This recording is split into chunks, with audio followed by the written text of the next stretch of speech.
Hello everyone in the Secrets of Sleep Baby and Toddler Sleep Help group. My name is Courtney. I am your host. I am a pediatric sleep consultant and I'm here to help you get a great night of sleep. Two things, housekeeping, I just want to bring up. One, on Thursday there is an event about the 4-month sleep regression. If you have a 4-month-old or you have a little one who's sleep regressed, maybe 4, 5, 6 months of age, and you just want to know what the 4-month sleep regression is all about and how to solve for your 4-month-old's sleep problems, 4, 5, 6-month-old sleep problems, I'm going to post a link below to the event. Come join us, okay? Come join us live so you can ask all of your questions about that. Another thing, I have a draw going on for a free one-on-one sleep consulting session.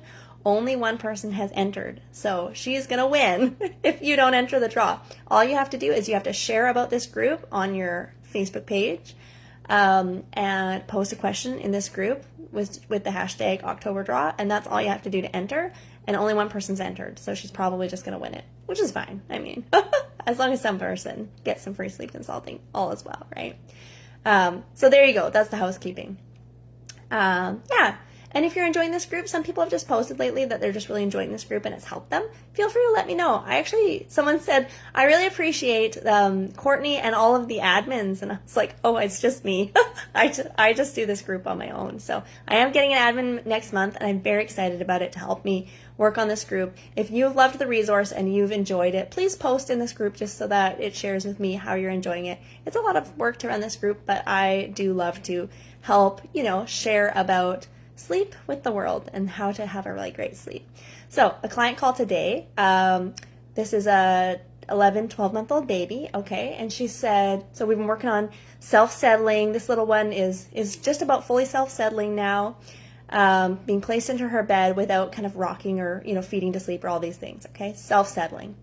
And she said, now that we've done all this work, so that my little one, I'll just tell you, 2 weeks into the 3 Weeks to Better Sleep program, and her little one slept pretty much through the night, okay? One wake up kind of 4:30, something like that, kind of early morning wake up-ish, but sleeping through the night, 3 Weeks to Better Sleep program. If you have a little one waking up frequently in the night, that's where you want to be, because this is how babies sleep through the night. You join the 3 Weeks to Better Sleep program.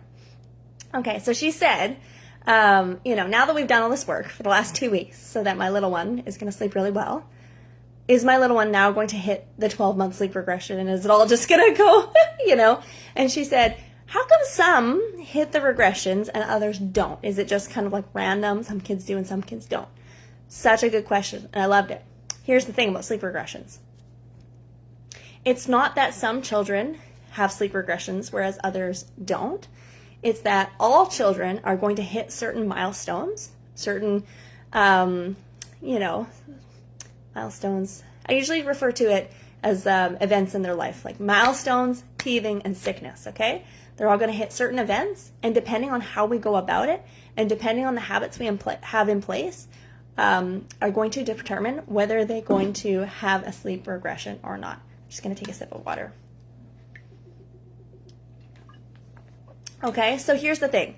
With this mama, we just spent 2 weeks making sure that her little one is self-settling every time, okay? So this means that when her little one goes into she goes into deep sleep, she'll then go into light sleep. She doesn't need her mom to pick her up and rock her anymore to get her back into deep sleep again, right? She can do it on her own, okay? So that's why her sleep has started to be really good. No sleep associations. That's why. She can put herself to sleep. Okay, here's the thing about 12 months of age and older. So is there a sleep regression at 12 months? Potentially. I mean, it depends. What really matters is that 12 months and 18 months of age, there's a new thing that can cause sleep regressions or a new thing that can interfere with sleep, and we call it separation anxiety. Okay, so sleep doesn't have to regress if we know how to go about this separation anxiety. But if we obviously are not experts in sleep, which is totally fine if you're not, most people are not, then sometimes new habits can form that cause disturbances in sleep. So here's the thing I was telling her. Now she's going to put her little one into her own room instead of the room with the parents. I said there might be an extra phase that we need to do because now your little one might wake up in the light points in her sleep, kind of look around the room and be like, where's my mom, right? Whereas if she was co-sleeping, not co-sleeping, but in the same room before, she wouldn't have the ability to do this. She would just wake up, kind of like, all right, my mom's still there, and fall back asleep. So this means with toddlers, there's just an extra phase. There's just more reasons why there can be disturbances in sleep because they're more cognitive, right? Excuse me. A little baby doesn't know that, like, oh, my mom walked out of the room, or, they're not going to be that cognitive, right? But a toddler, they know, and they can start to be like, I want you sitting right next to the crib. I want you standing right there when I fall asleep.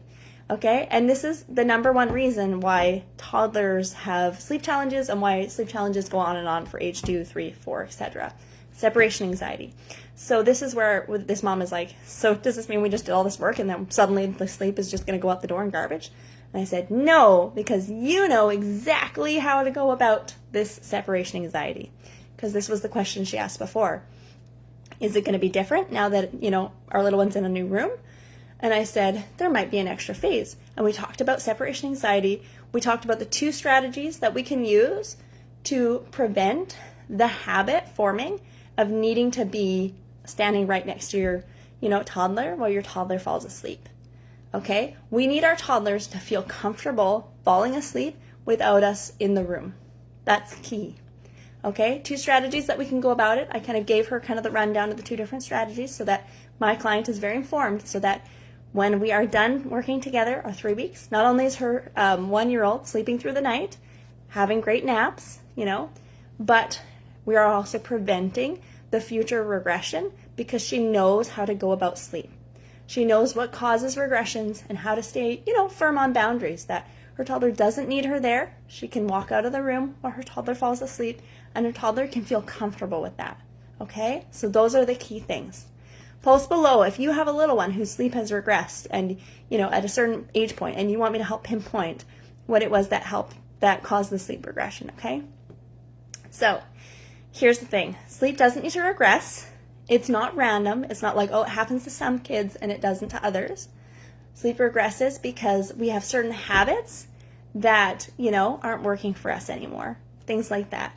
Of like when you have a little baby and you're standing next to their crib while they're falling asleep, there's not going to be separation anxiety there for, a 4-month-old baby because, they just don't really care that much. They're just not quite there yet, But when you have a 1-year-old, 18-month-old, 2-year-old, something like that, whether you're standing next to them or not, it matters to them. So if they're used to, you popping out as soon as they're falling asleep, that's normal for them and the habit's not going to form. But if they're used to you standing next to the crib and, as soon as you start to walk away, they're starting to freak out. They're going, well, where are you? This is where sleep regressions happen. Okay? So this is why I started to develop the toddler bedtime program, is because there are just so many families with toddlers. And this is the key. There's separation anxiety. Families don't know how to get rid of it. So they just stand next to their toddler, next to their toddler's crib because they don't know how to stop it. So, and it causes wake-ups in the night. It causes early morning wake-ups. It's totally a thing. Send me a DM if you want to work on your toddler's habits. I have so many families that have come to me lately, and the toddler bedtime program has just been selling out. It's been so amazing. It's a lower cost program because it's a shorter program, because it's only one thing that we're working on. It's just the separation anxiety. We're doing one strategy. We're doing, one habit that we're kind of working on, and we use gradual, gentle methods because we recognize that our toddlers have separation anxiety. It's very real to them, and it's not something that we just want to slam the door on their face and walk out. Like, we want them to feel comfortable falling asleep in their beds, not increase the separation anxiety by leaving the room quickly, something like that. So, yeah, and if you have, a little one that's waking up in the night to get rocked to sleep, breastfed to sleep, bottle fed to sleep, those sort of things, soothe their place back in, send me a DM, 3 weeks to better sleep, and we can get you started in the 3 weeks to better sleep program, like this family, who 2 weeks in is now, experiencing a full night of sleep. Okay? Post below any questions, and I hope this is helpful for you. Bye.